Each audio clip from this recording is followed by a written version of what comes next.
One day বিশ্বকাপকে সামনে রেখে পাকিস্তানের সাথে 3 ম্যাচের ওডিআই সিরিজ প্রথম ম্যাচে পাকিস্তানকে 8 উইকেটের বড় ব্যবধানে পরাজিত করলো বাংলাদেশ।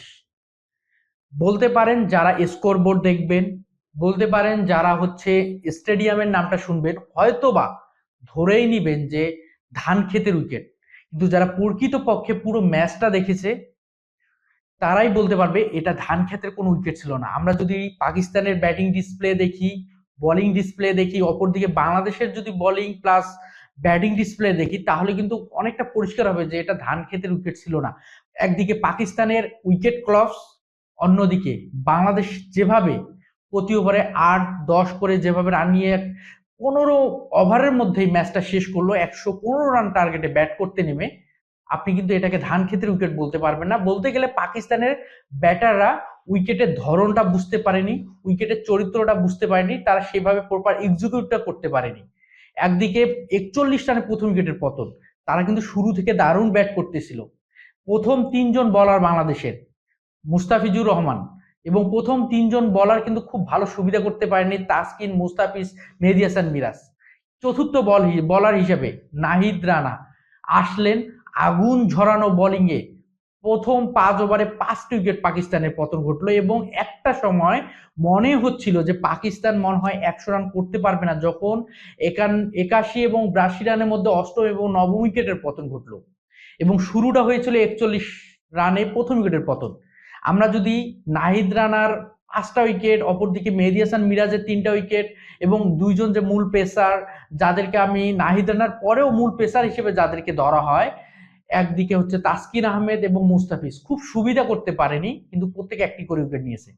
এবং নাহিদ রানার যে গতির সাথে যে বাউন্স, সেই বাউন্সটা দারুণভাবে কাজে দিয়েছে। কিছু অসাধারণ ডেলিভারি ছিল, যে এই ডেলিভারি গুলোতে সামাল দিতে ব্যর্থ হয়েছে পাকিস্তানি ব্যাটসম্যানরা।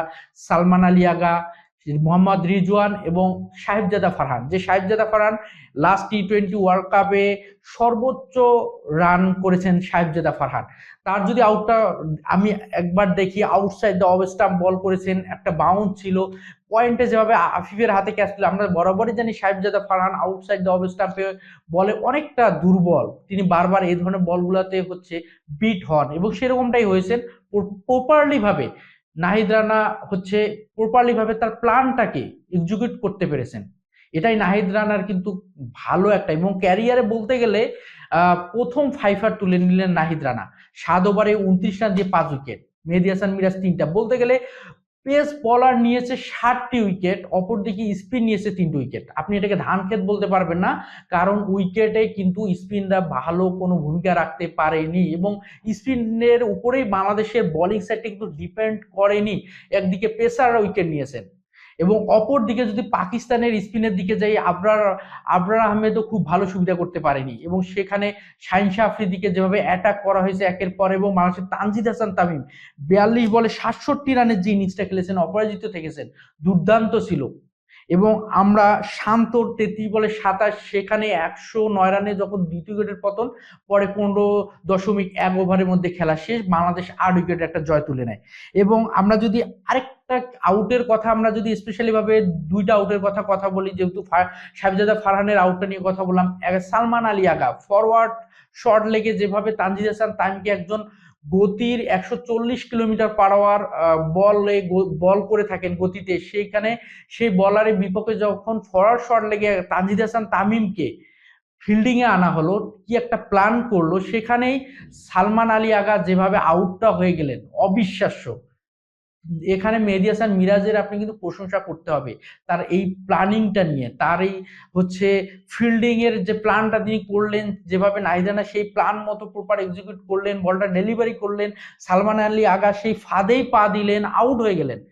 এবং মোহাম্মদ রিজওয়ানকে যেভাবে বারবার ইনকামিং ডেলিভারি গুলাতে বিট করতেছিলেন, যেটা মোহাম্মদ রিজওয়ানের অনেকটা কিন্তু উইক জোন, অফ স্টাম্পের বাইরে পড়ে লেগ স্টাম্প বরাবর যে ইনকামিং ডেলিভারি গুলা, সেখানে ইনসাইড হওয়া, বোল্ড হওয়া এবং এলবিডব্লিউর একটা চান্স ক্রিয়েট হয়, সেইখানেই হঠাৎ করে 3-4টা বল পরে নাহিদ রানা যেভাবে হালকা বলটা সুইং করালেন, সেখানে ব্যাটে এজ হয়ে যেভাবে উইকেট কিপার হাতে ক্যাচ হয়ে আউট গেলেন মোহাম্মদ রিজওয়ান, সত্যি অসাধারণ।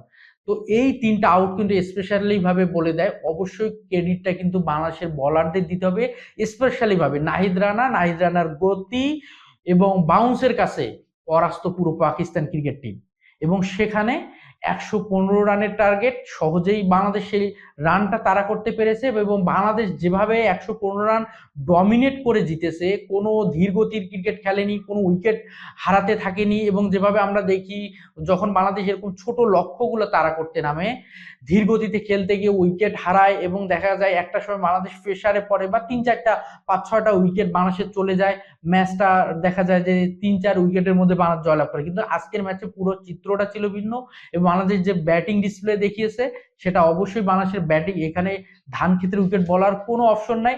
অপরদিকে বাংলাদেশের বোলিং সাইডটাকেও অনেক ক্রেডিট দিতে হবে। নাহিদ রানা স্পেশালি ভাবে ফোর্থ বলার হিসেবে কিন্তু তিনি এক প্রকার সফলতা পেয়েছেন। মুস্তাফিজরা কিন্তু উইকেট সেভাবে তুলতে পারেনি, মেহেদী হাসান ও মিরাজও তুলতে পারেনি, তাসকিনও তুলতে পারেনি।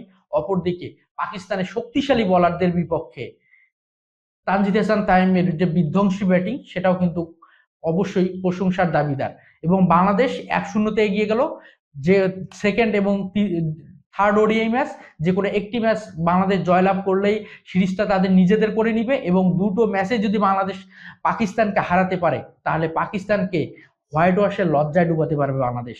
তো বাংলাদেশের জন্য শুভকামনা।